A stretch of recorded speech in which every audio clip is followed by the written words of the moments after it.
welcome back, ladies and gents.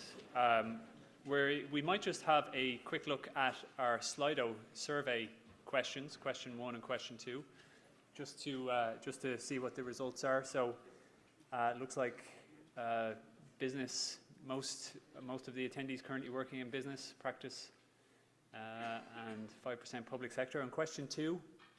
Sorry. Yeah. Most of those who have answered. That's correct. Correct, Anne. And earlier we had 90 up with much higher percentage, so that's not the total. Okay. I was logged in at present. Okay. Please do pop in there and vote. By all means, vote again. We have 90 respondents here, so mostly expecting a positive impact on technology as well, on their future career. There is also a sort of a write-in question, question 3, so please, by all means, fill that in as well, and we will take your feedback on board. So our next speaker is Karin Lanigan. She's the manager, she is the manager of career and CPD development here at CAI. She's an executive career coach and a learning and professional development expert, and she's got 20 years experience in providing career support, training and recruitment services. She was also shortlisted for the IITD Excellence in Coaching Award in 2016, and she's here to talk about skills for success now and into the future. Karin.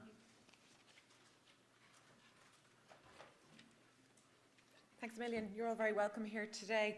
So as Michael said, my role here within the Institute is in the career development and CPD area. So on a day-to-day basis, I'm meeting with members on face-to-face, exploring their career options, discussing the opportunities and the challenges. We're also as well dealing with organisations who are recruiting for talent both in industry and practice. So what I've done for the presentation today is taken those learnings and the insights and put them together so as to inform you in terms of the skills that are an actual requirement in the marketplace today, and what I see as being the skills that will be important to you as chartered accountants going forward.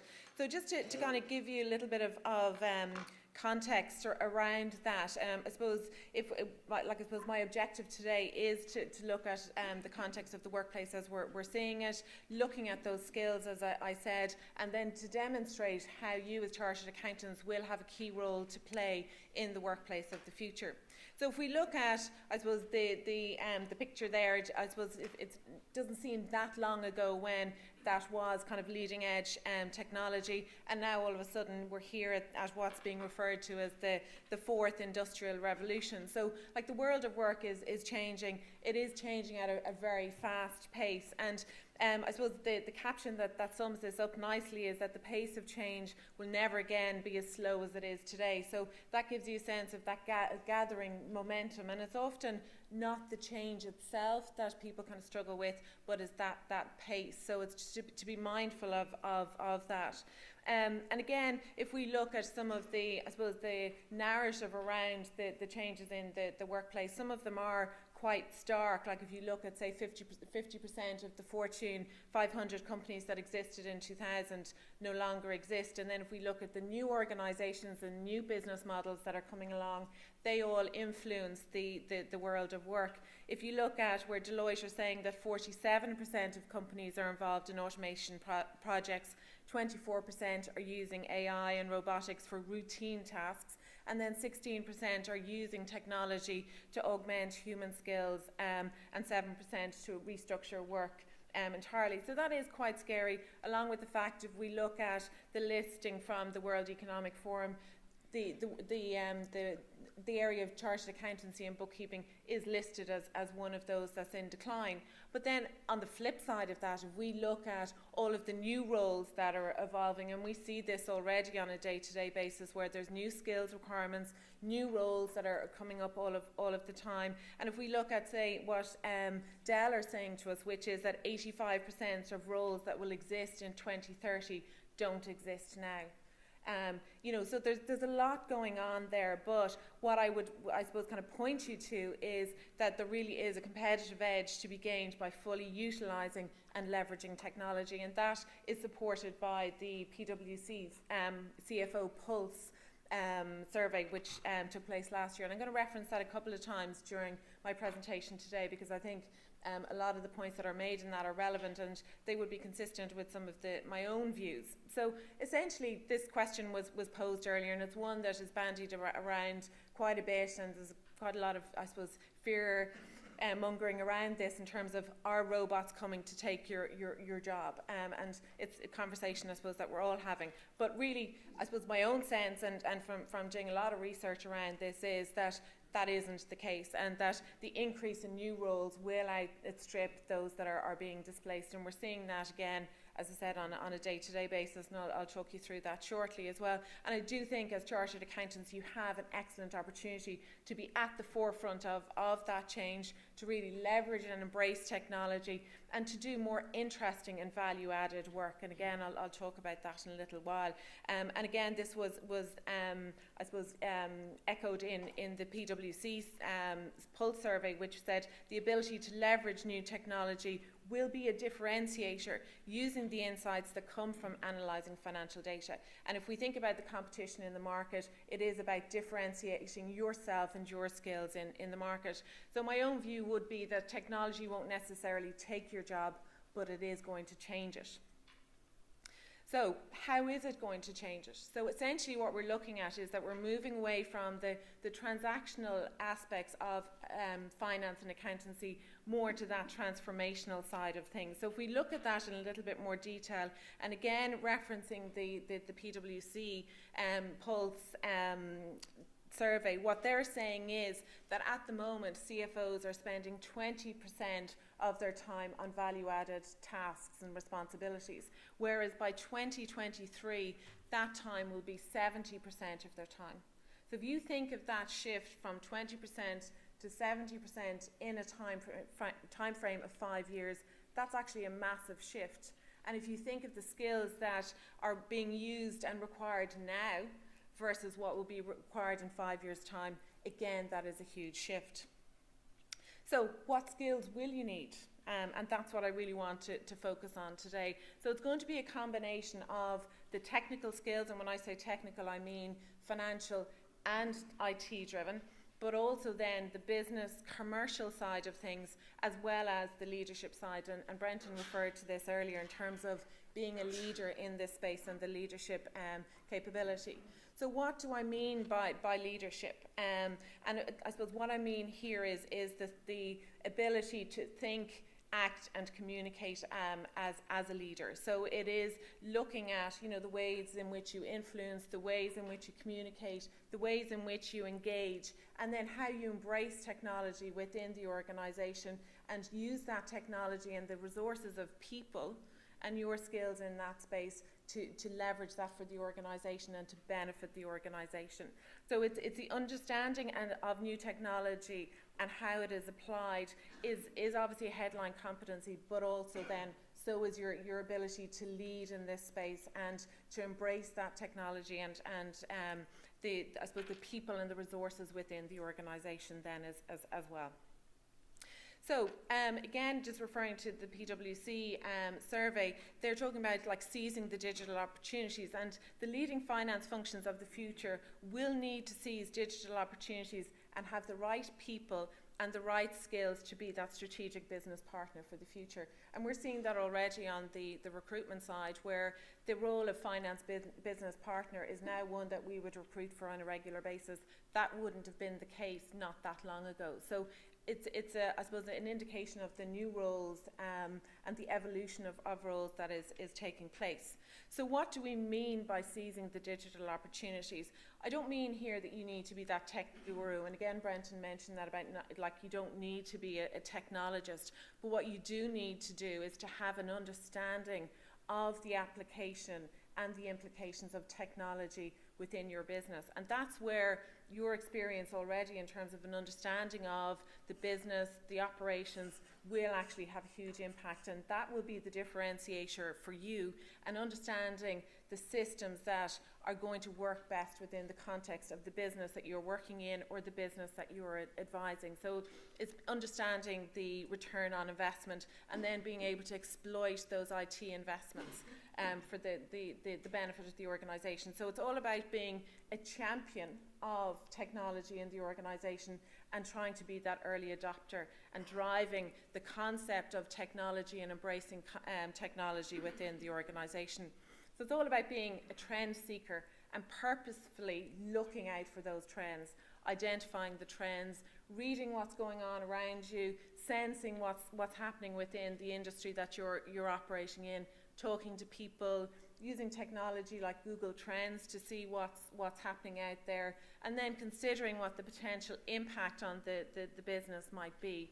And I've put a picture up of a football or a rugby pitch there because I suppose the vision that comes to mind, or the picture that comes to mind, is if you think about the players on a rugby or a football pitch, yes, they need to keep their eye on the ball, but by the same token, they need to know what their teammates are doing. And they also need to know what the opposition are doing. So that's the way you need to be, is to be keeping an eye out on what's going on within your own business, your own industry, but also outside of that as well, and really watching for those trends. And when you become more accustomed to that, you can start to extrapolate those trends, and also with those insights and experience, you'll get to a stage where you can actually start to anticipate those trends and think ahead in terms of what the potential impact is of those trends, and starting to think more innovatively as you build that experience. So we talked about recruitment as being a challenge, and again Brenton mentioned that, and it's all about getting the right people on the bus and the right people in place with the right skills. So you really need to understand what those skills are, and it's about having that blend, or the I suppose mixture of the right skills in place. And it's not just about the technical side as it might have been previously, but it is looking to those softer skills and making sure that you have that blend or complement of skills within your team. So you could have somebody who's very strong technically, but then you also need to look at the team and say, look, do I have somebody in the team who can be strong in terms of the customer services, sales side, engage, client interaction or engagement piece, so it's about looking to your team to make sure that you have those skills. And it's, I suppose a lot of the bigger organisations have moved towards that kind of multidisciplinary structure already. Obviously, this then is very closely linked to talent management and building and leading a team of, I suppose, newly upskilled workforce. And what I mean about that is that those that are coming into the workplace now have a different range of skills. So it's making sure that you're embracing those skills, you know what they are, you have that inventory or the understanding of the skills and the experience that people can bring to the team, and that you're engaging with that. Similarly as well, there's a lot of talk around diversity at the moment, and it's looking at that and saying, well, look, am I embracing the diversity of thinking, the diversity of skills within my organisation here? Because we will find that going forward, the workforces are going to be more mobile, they're going to be working remotely, so we need to embrace that and be set up as organisations to really engage with those people as well. There's going to be a focus on more contract working and the gig economy. So again, as employers and managers, you need to be set up to really engage with that and to make the most of that pool of talent that you have. So analytical thinking is a skill, again, I have seen in demand, increasingly in demand, and it is really about understanding the impact of new technology. It's, I suppose, with the whole explosion of data around us, it's often difficult to know, well, what do we do with this data? And the skill that chartered accountants have is being able to look at that data and saying, well, look, what is relevant to our business here? So you don't need to I suppose, wade through the mounds and mounds of data. So you know instinctively, and because of your training and experience, you'll know what it is that the company should be looking at or the organisation should be looking at. So it's leveraging that skill and that ability to analyse strategically and look at the information that you should be looking at. So it's harnessing that data and then turning the data into insightful analysis and looking at the story behind the numbers. So what does that mean?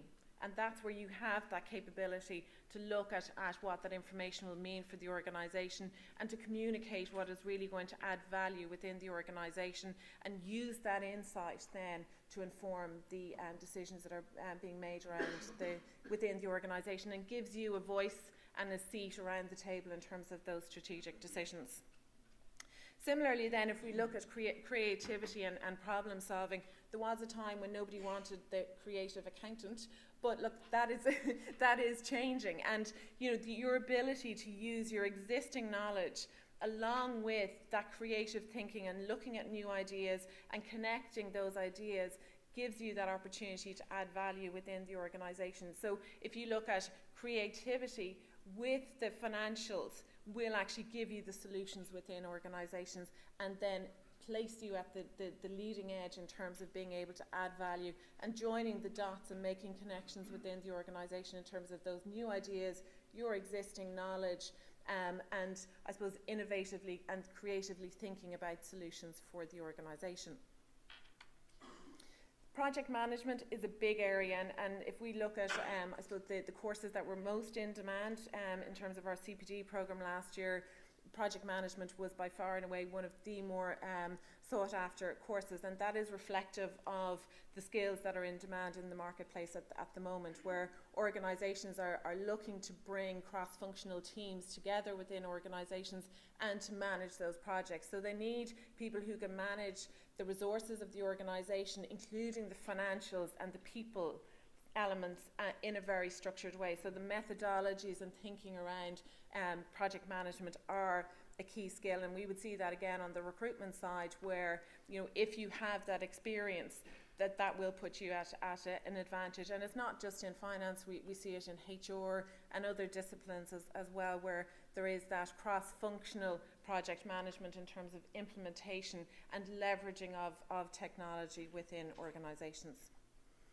So communication skills have always been important, and increasingly so. And it's I suppose if you look at all the noise that's around us, and a bit like with the data, it's your ability to be able to cut through that or to be noticed when there's so much else going on. And it's being able to convey the insights that come from data, translate that then into compelling arguments within organisations, presenting data to non-finance people around a boardroom table. And I suppose there's a whole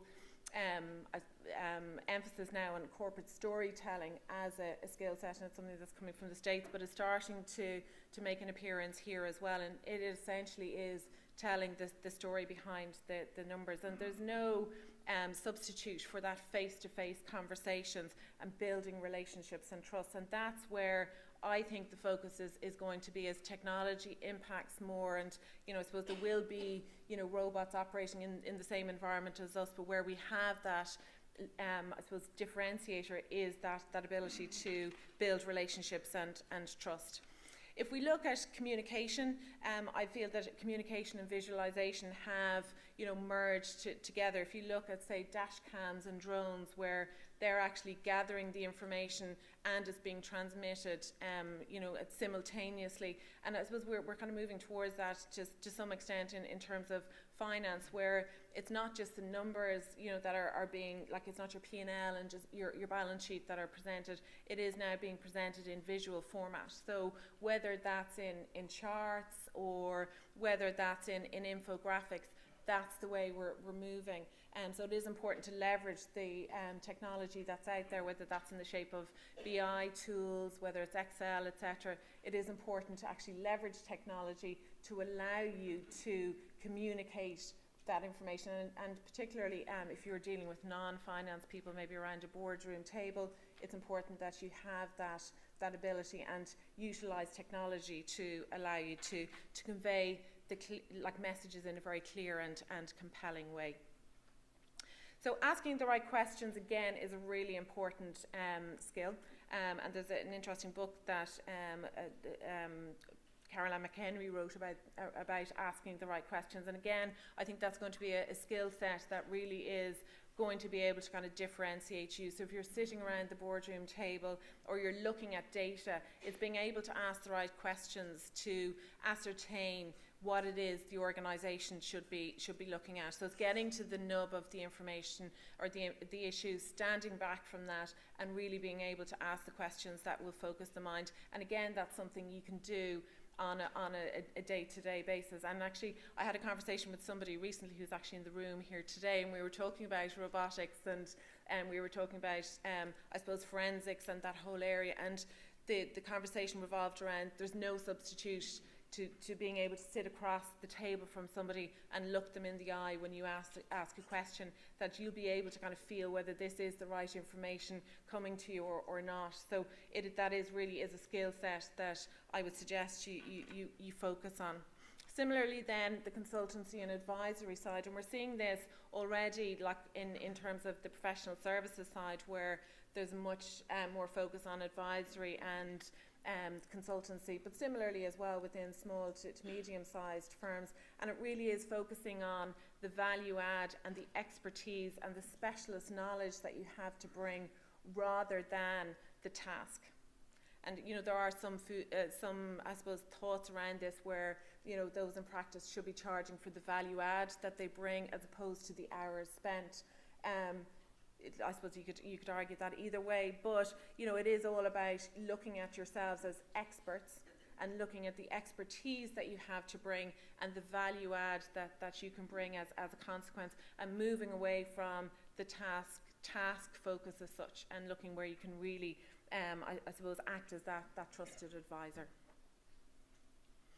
So obviously then I couldn't do a presentation like this without speaking about the whole area of career planning, because that is very relevant in an ever-changing and sometimes an uncertain market, where I suppose traditionally we've seen your career path as a ladder. So you take those steps up, and naturally then, like, unless you were doing something terribly wrong, you'd kind of make those moves up the ladder. Whereas in a market that is shifting and changing, it is what I would often refer to more as that lattice career path. So where sometimes if you think about it as a climbing wall, you're making a step over to one side before then having to make that move up. And that takes, I suppose, is more challenging and takes more resilience and more focus, but that is the world in which we're operating now. So you do need to plan for that and be ready, to think about potentially those kind of lateral moves.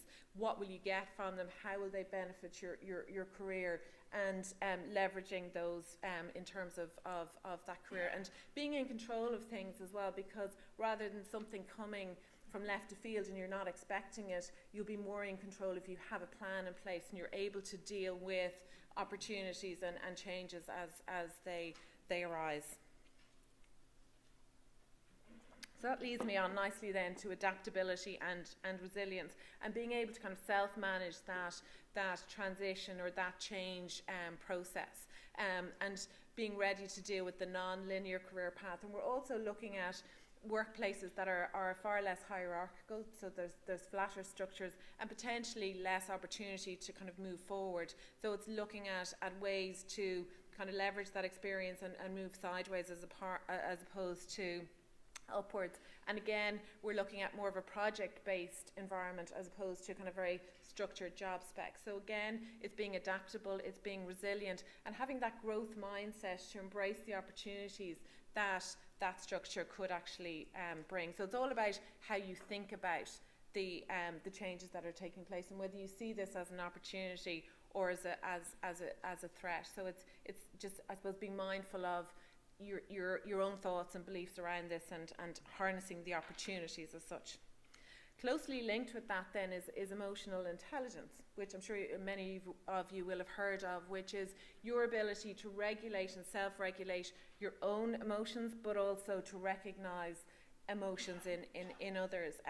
And I often refer to it as your response ability, so your ability to be able to respond in certain situations. And it has been closely linked with leadership skills, so in relation to motivation, communication, building relationships. So it is worth having, or spending a bit of time kind of looking at that. There are tests online that you can do to measure your own EQ, as they call it, and to see where your strengths lie in that area and where the gaps for you might be. And the good news around this is that you can work on it and to develop it yourself as well in time.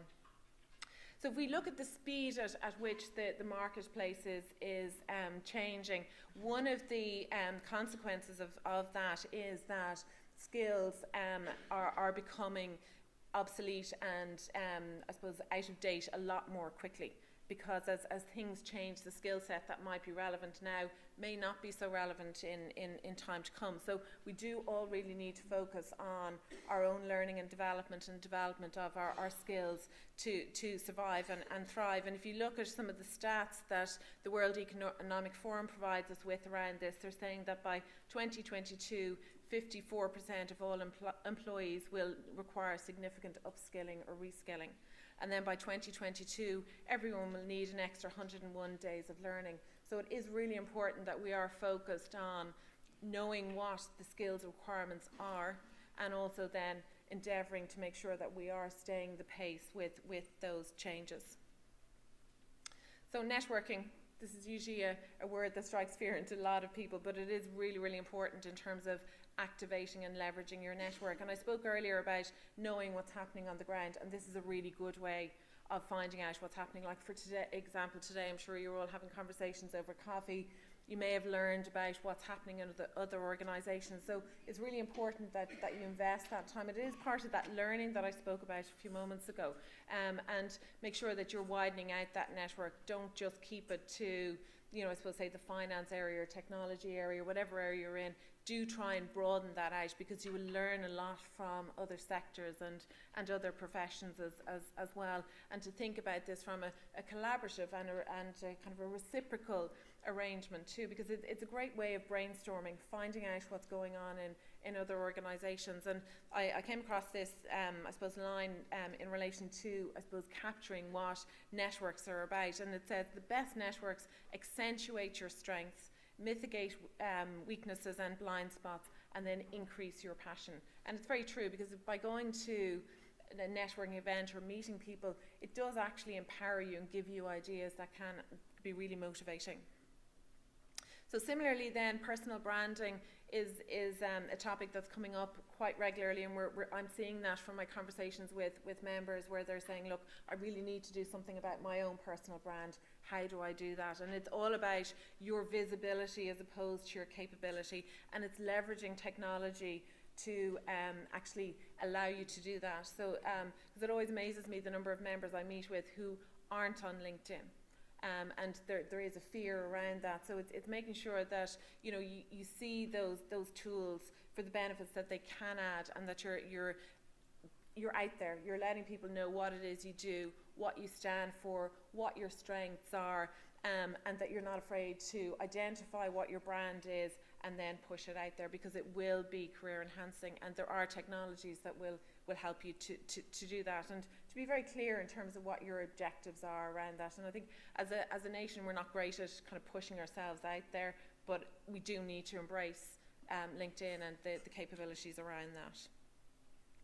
So I'd just like you to take a moment, just kind of personally, to think about, of the skills that I mentioned there, which of them you feel you want to focus on for the coming year.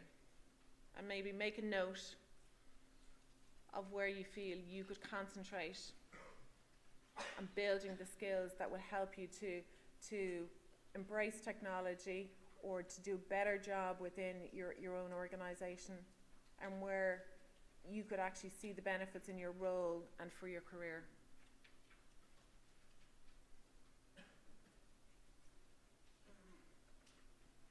Okay, so as an overview, there's no doubt that chartered accountancy is an evolving profession. There's no doubt that there are obviously big changes and challenges ahead, but you do have excellent potential to play a pivotal role and add value. And I see that all of the time in terms of when I'm meeting with members, and I've seen the career paths that they're on, and if I look at the mentor panel that we have in place and the successful career path. So, you know, I have every confidence that that will continue. You do have that unique opportunity to leverage the skills that you have, that knowledge, that expertise, and to combine it with technology to add even further value. There's no doubt about that, but you will need to focus on skills and looking at how you can keep developing those skills and that positive growth mindset that I spoke about. You'll also, there's no doubt that we all need to become more comfortable with uncertainty and change in the workplace, but there definitely is a competitive edge to be gained by embracing technology and leveraging that within your roles on a day-to-day basis. And I do feel genuinely that the future of chartered accountancy is in a good place. Thank you, and I'm here for any questions you might have.